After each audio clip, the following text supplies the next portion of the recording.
Hello and welcome to a special little episode of Gettable, AFL.com.au and the AFL Live official app. I'm Beveridge, this is Twomey, and today we have a very special guest, the three-time Golden Globe and Emmy-winning actor Jeremy Piven joins us. Jeremy, thank you very much for coming on Gettable. Thank you for having me. I appreciate you guys making the time. Hey Jeremy, we appreciate you making the time. It's a busy trip for you. You've got a couple of stand-up shows next week, which we'll talk about shortly, but also doing some filming in Adelaide, and we can see the Adelaide Oval behind you as well. How's it going? It's going great. You know, I don't really have a big reference for, you guys call it footy. There's a footy festival. To me, that just sounds like a bunch of people that are obsessed with feet. It sounds a little creepy. You know what I mean? But I have a lot of respect for rugby and for what AFL, for the sport. It's just, you know, because I played American football and we're all padded up, and you guys have no pads and you're technically insane. What do you know of the game? Have you seen any of it? You know, playing American football, and, you know, they're just giants. And so after high school, you know, my career ended. But there's a local rugby team that like wanted to recruit me. And I remember I went and met with them, and I just kind of looked down, and everyone was missing thumbs and teeth. And I made an executive decision to continue acting. Jeremy, we wanted to get you on our show because our show is called Gettable. It's about free agents and trades, and we have a lot of player agents on our show as guests.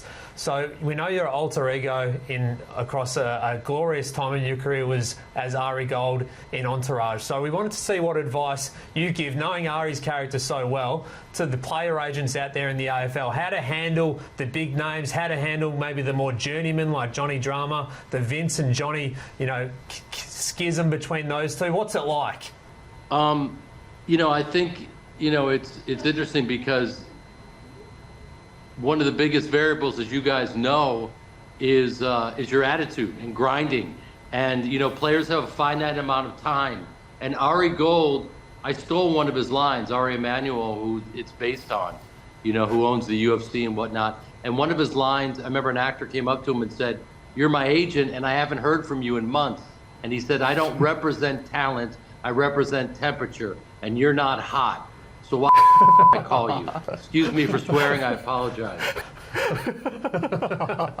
So I think he would rule the league with an iron fist. There's a couple of big name players in the competition at the moment. Hugh McCluggage is one of them. There's a few more around the comp at the moment. Cam Zurhaar, we just spoke about. These are guys that are at the top of their game at the moment. What would you do? Would you stay loyal or would you chase the dollars elsewhere? I think if you stay loyal, you know, which is rare, ultimately you're going to win because people love loyalty. So you'll never buy a drink for the rest of your life. And what's it like when you're deciding down the path of this could be Aquaman or this could be Ian? Like, you know, it can go both ways, can't it, when you have big career calls? And that's why agents are important. You know, they are important. We need them. We definitely need them. And you know, I played ARI Gold, I think, so authentically that people still have conversations about ARI Gold like we're having right now to this day, when the reality is I get to visit this beautiful country, go to the most incredible theaters and play and entertain people, like the Palais Theatre on Tuesday in Melbourne, and then the State Theatre, Sydney, on the 2nd. We're going to ask you about that because you've been in 80 movies, 40 TV shows. What's it like getting back on the stage, given it's where you sort of came from as an actor as well? You know, it's my roots. It's where I come from, and the idea, it's just the ultimate challenge. You know, you go from a team sport to just you're alone out there, and you know you're the entire show. So I love that pressure, and you know, Australians take their comedy very seriously.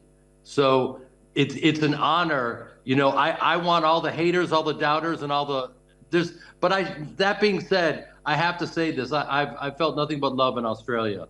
There's a lot of love for me here, and they say you should go where you're loved. So I may just move here. Are you going to try and catch a game while you're here? I will. You know, I'm shooting nights, so we shoot till dawn. I've had about 11 minutes sleep, so I apologize for anything I'm about to say. I will do the 2 theater gigs, which I cannot wait, and then I'm going to do another film and then head home. So a lot is going on here in Australia. So there's not a lot of time to see a game unless there's a game on in Melbourne this weekend. There's a few. You can come with us if you want. I don't like you that much. Well, as we said, you're playing at the Palais Theatre in Melbourne on April 2 and then the State Theatre as well in Sydney on April 4. Jeremy, thank you so much for joining us on Gettable. Enjoy your time in Australia and good luck over the weekend at these live shows. Thank you, guys. I'll see you this weekend.